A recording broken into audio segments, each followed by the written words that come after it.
If you walked around the perimeter, you ended up back on the beach. At the halfway point, on the larger lifeguard dock, Ryan took a fire starter out of his pocket. The flick-flick of the flame lit up his handsome face. Every summer camp there ever was has a boy like Ryan, who leads the boys and has his pick of the girls. Back when Camp Macaw was started, in the 1950s, Ryan would have been holding a Zippo, a cigarette dangling from his lip. But it was 1998. We wore Tevas and board shorts, and the boys kept their hair shaggy. A fire starter would have to do. Ryan worked quickly.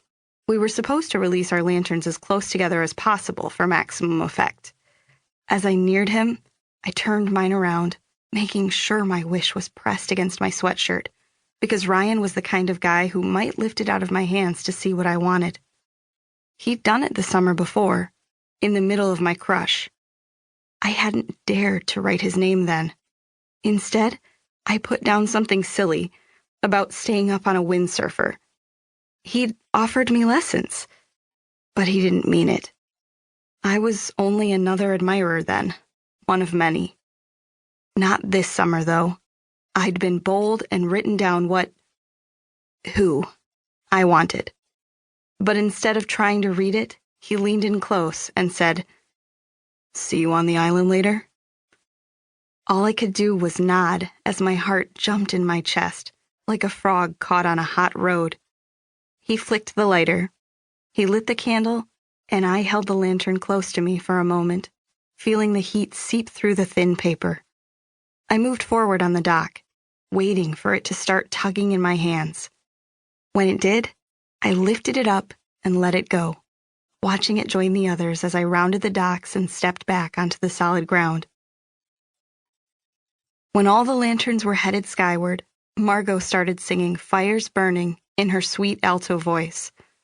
We sang both the English and French versions in a round, again and again, our voices rising and falling like the boats. When our lanterns were a distant haze in the sky, Margaux and I walked over to Boat Beach. We carried a canoe between us, down to the water, adjusted our headlamps, and climbed in. And then we paddled to the island. 20 years later. Friday. Chapter 1. Routine. Sean. For Sean Booth, every morning for as long as he could remember began the same way. Waking up in a small room crammed into the eaves of the lodge, the cheap blankets he slept under twisted around his ankles, the sound of the breeze rushing in the trees outside his open window. It was 6:45. It was always 6:45. He didn't have to check the time. He knew it in his bones. Sean rose immediately. He wasn't a layabout. He had his routine, and he stuck to it. 1 minute to take the towel off the end of his bed and wrap it around his naked waist. 1 more till he was in the shower at the end of the hall, first in freezing water, then letting it get so hot it almost scalded him. He believed in 3-minute showers, no more, no less. Anything else was wasteful. He scrubbed his short hair with a bar of Dove soap, then passed the bar across his chest and into his crevices.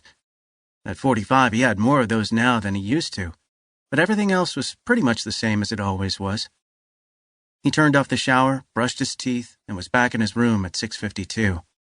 He used the worn towel to rub off the water, then put on his faded cargo pants and a long-sleeved t-shirt. Then, because it was Labor Day weekend and the morning chill would linger until later in the day, one of his 2 Camp Macaw sweatshirts. It was 6:58 when his tree-torn feet hit the stairs that brought him down into the lodge's main room.